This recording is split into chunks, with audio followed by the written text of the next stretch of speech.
Bismillahirrohmanirrohim. Assalamualaikum warahmatullahi wabarakatuh. Sampurasun, kumaha daramang sadayana? Alhamdulillahnya pamisa rehat sadayana mah. Alhamdulillah sapertos biasa dina dinten Rebo, dinten ayeuna kaping 2 September 2020, patepang deui sapertos biasa sareng pagaos sareng Bu Nenden, khususna kanggo kelas Hasan sareng Kosim sareng pagaos dina pangajaran bahasa Sunda. Materi nu dinten ayeuna nyaeta materi kana pedaran sareng karangan bahasa Sunda. Tapi urang kedah terang heula naon anu disebat pedaran. Pedaran atawa bahasan tulisan anu medar hiji pasualan dumasar kana fakta-fakta nu kapanggih. Boh tina hasil panalungtikan, boh tina hasil pangalaman sorangan. Tangtuna aya pangaweruh atanapi kanyaho anu anyar tur gede mangpaatna pikeun nu maca. Sebenarnya padaran teh sarua sareng esei, artikel atawa karangan, boh cara nulisna, boh eusina. Ngan dina esei atawa artikel mah subjektivitas atanapi pamanggih nu nulis leuwih tandes jeung leuwih jelas. Teras ayeuna urang nerangkeun kana karangan. Karangan nyaeta hiji wangun tulisan nu ngungkapkeun pikiran jeung perasaan panulis dina kasatuan tema anu utuh. Karangan dihartikeun oge ku hasil runtuyan pamikiran atawa ungkapan perasaan kana wangun tulisan anu teratur sacara umum. Karangan ditempo salaku pola atawa kagiatan komunikatif antara panulis jeung pamaca dumasar teks nu geus dihasilkeun. Jenis pedaran sareng karangan. Nu kahiji aya deskripsi atanapi karangan deskripsi. Nyaeta tulisan atanapi karangan nu ngagambarkeun objek, tempat, atawa kajadian sacara jentre supaya nu maca ngarasa seolah-olah ningali sorangan objek, tempat, atawa ngalaman kajadian anu digambarkeun eta. Nu kadua aya eksposisi. Nyaeta tulisan atanapi karangan nu eusina ngajentrekeun tur medar hiji objek, prosesna, tujuanana, jeung gunana. Nu katilu aya karangan persuasi. Nyaeta tulisan karangan anu boga tujuan pikeun mangaruhan nu maca. Karangan ieu oge butuh data salaku pangrojong. Nu kaopat aya karangan argumentasi.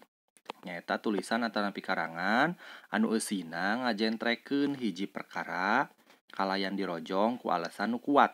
Sangkan nu maca yakin tur percaya kana pamadegan anu disodorkeun. Pikeun ngabuktikeun butuh data jeung fakta anu ngayakinkeun. Nu kalima aya karangan narasi. Nyaeta karangan anu nyaritakeun lumangsungna hiji kajadian ti mangsa ka mangsa kalawan ngaruntuy turut runut. Teras ayeuna urang ngabahas kana struktur pedaran atanapi karangan. Nu kahiji aya bubuka. Bubuka bisa nerangkeun gambaran tempat, nyaritakeun naon-naon anu rek dipedar, atawa nyaritakeun perkara sejen anu patalina jeung bahan pikeun babandingan. Nu kadua aya eusi. Eusi mah inti bahasan. Nu katilu aya panutup. Nyaeta pungkasan tulisan bahasan bisa ku kacindekan, hareup-harepan kahareupna jeung nyaritakeun kaayaan kiwari boh nu hade, boh nu goreng, pikeun ngirut nu maca. Contoh karangan argumentasi. Pagaos bade macakeun contoh karangan argumentasi nu judulna miara kabersihan sabudeureun imah. Kabersihan teh kudu dipiara, boh kabersihan awak, boh kabersihan sabudeureun imah. Ti mimiti kamar, tempat sare, kamar mandi, dapur, tengah imah jeung buruan, kabeh kudu bersih. Urang geus pada mafhum yen kabersihan teh sumber kasehatan. Jalma nu daek bebersih tangtu sehat. Sedangkeun jalma nu mumul bebersih, hirupna bakal diudag-udag ku panyakit. Kusabab kitu, hidep salaku budak sakola oge kudu diajar bebersih. Salianti bebersih awak teh, meresihan sabudeureun imah. Kakebul jeung runtah di jero imah kudu disapukeun. Tuluy, papan atawa tehalna dikepel. Kaca, meja, kursi jeung parabot kudu dielapan sangkan teu pinuh ku kakebul. Tah ayeuna aya latihan ku hidep kedah dikerjakeun. Prak baca ku hidep tulisan ngeunaan program keluarga berencana dina buku paket kelas genep kaca 25 dugi ka 20 genep. Teras prak jawabannya ngeunaan karangan program keluarga berencana masih keneh dina buku paket kelas genep kaca 27.